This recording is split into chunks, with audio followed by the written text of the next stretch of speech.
Let's explore negated character classes in regular expressions. Negated character classes allow you to match anything except the characters that you specify.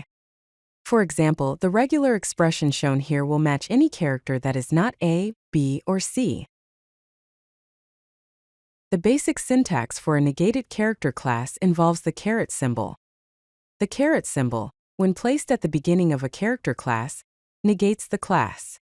So the example shown here with the caret inside the square brackets means that it will match any character that is not in the specified set of characters. Here is a simple example to illustrate how negated character classes work. The regular expression, caret ABC, matches any character except a, B, or C.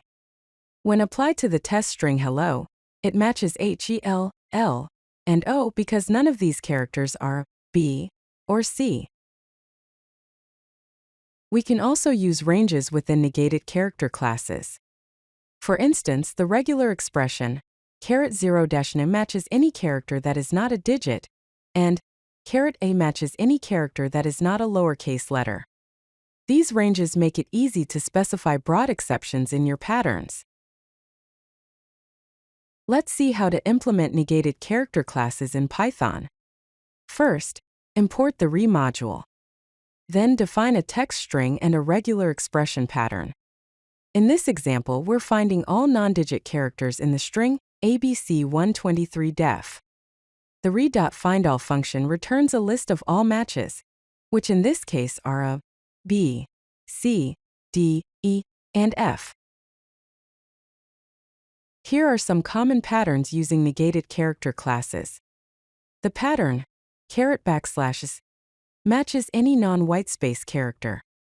The pattern, caret azz, matches any non-alphabetic character. The pattern, caret backslash dot comma, excludes common punctuation marks, and the pattern, caret backslash w, matches any non-word character.